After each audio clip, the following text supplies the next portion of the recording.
प्रिय विद्यार्थियों सुप्रभात।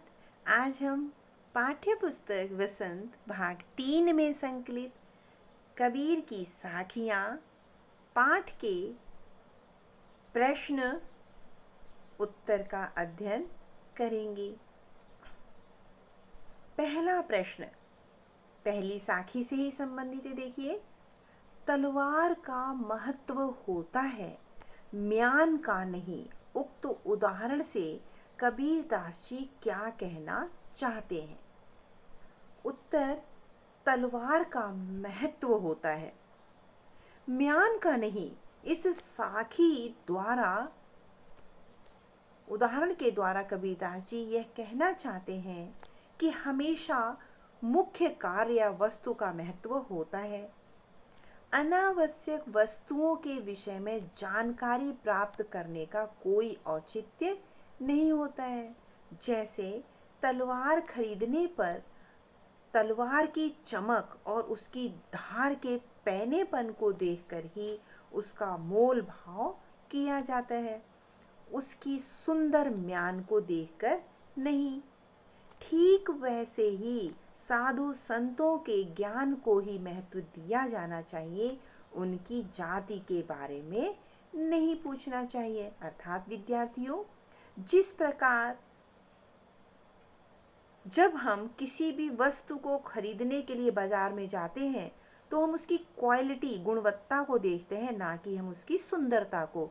ठीक उसी प्रकार हमें जो ज्ञान देने वाले साधु संत हैं, उनकी हमें सुंदरता को या जाति को नहीं देखना चाहिए, बल्कि हमें उनके गुणों को देखना चाहिए, उनको अपनाना चाहिए और उनसे उनके गुणों को पूछना भी चाहिए।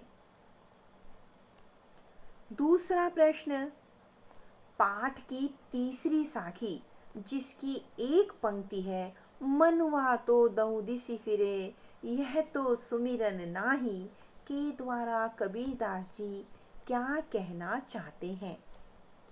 उत्तर, कबीर दास जी मनुआ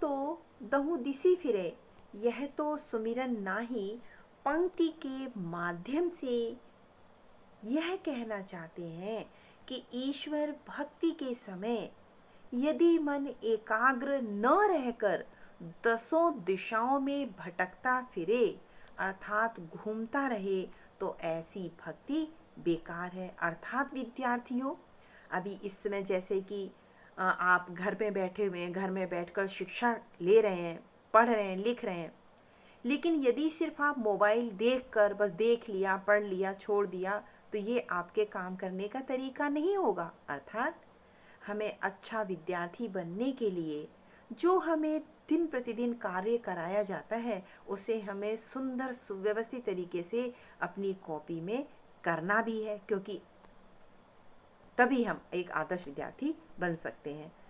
तीसरा प्रश्न, कबीर घास की निंदा करने से क्यों मना करते हैं? पढ़े हुए दोहे के आधार पर स्पष्ट कीजिए।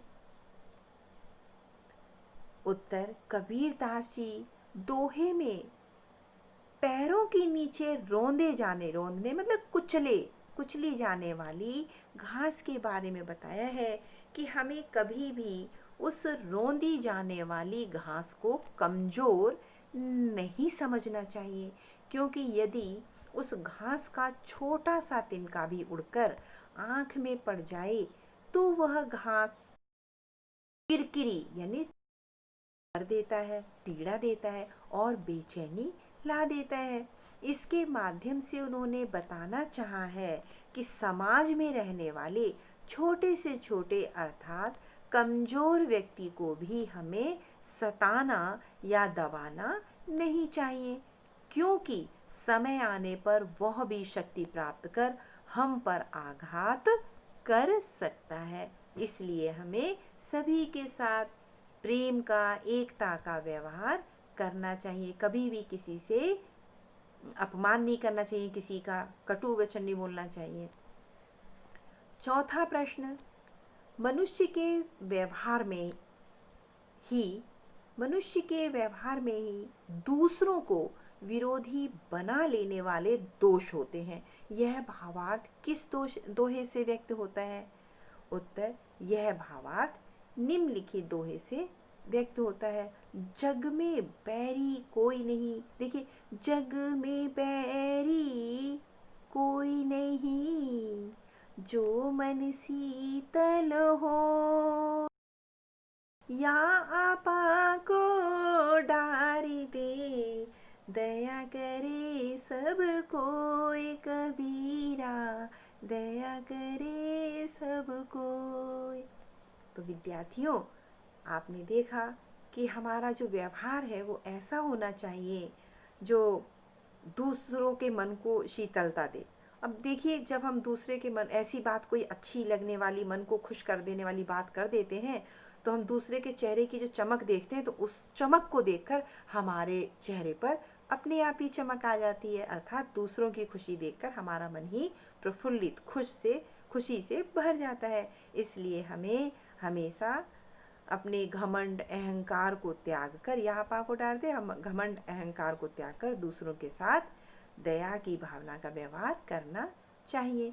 विद्यार्थियों, आप हिंदी विषय के करवाए गए प्रत्येक कार्य को कॉपी में करेंगे। ठीक है, धन्यवाद।